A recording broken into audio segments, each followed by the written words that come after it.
Malam ini, kami berdiri di batas antara dunia nyata dan tirai kegelapan. Di depan kami terhampar sebuah taman bermain yang telah lama ditinggalkan. Bisu oleh waktu, tapi ada satu hal yang menolak untuk diam. Ayunan gantung itu. Legenda lokal menceritakan bahwa ayunan ini adalah tempat peristirahatan terakhir seorang gadis kecil bernama Sari. Iya, konon menunggu ayahnya yang berjanji akan menjemputnya di sini sepulang kerja. Ayah itu tidak pernah datang. Ayunan ini menjadi saksi bisu penantian, keputusasaan, dan akhirnya sebuah tragedi yang membeku di udara malam. Kini, ayunan itu bergerak. Meskipun tidak ada angin, tidak ada sentuhan tangan, hanya tarikan dari entitas yang terperangkap dalam kesunyian rantai besi yang berkarat. Suhu di sekitar sini turun drastis. Sensasi dingin yang menusuk jauh melampaui dinginnya malam. Kami telah memasang kamera dan perekam suara. Perhatikan baik-baik. Rantai ayunan itu diam, beku. Namun, jika kita menahan napas dan memfokuskan pendengaran, ada sesuatu yang terasa salah. Sebuah tekanan. Seolah-olah ada beban tak terlihat yang baru saja diletakkan di dudukan ayunan. Perhatikan itu. Ayunan itu baru saja bergoyang sedikit, bukan didorong angin. Goyangan itu dimulai dari titik nol.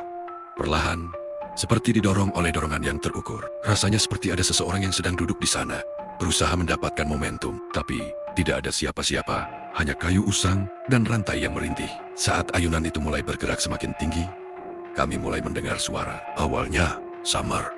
Mungkin hanya gesekan rantai.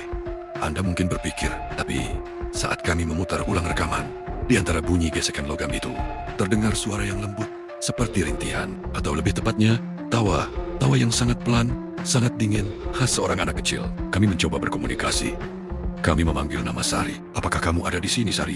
Apakah kamu menunggu seseorang? Responnya instan dan mengerikan. Ayunan yang tadinya bergerak perlahan, kini berayun dengan gerakan liar, jauh lebih tinggi, seolah-olah marah atau ketakutan. Ayunan itu terbang ke depan, lalu mundur dengan kecepatan yang mustahil. Rantai-rantai itu menjerit.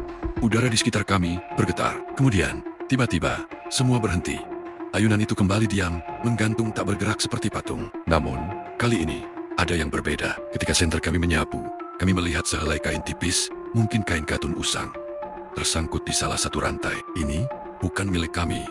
Menurut legenda, Sari selalu memakai gaun putih sederhana, dan di tempat duduk ayunan itu, kini ada jejak tekanan yang jelas, seolah-olah seseorang baru saja bangkit dari duduk.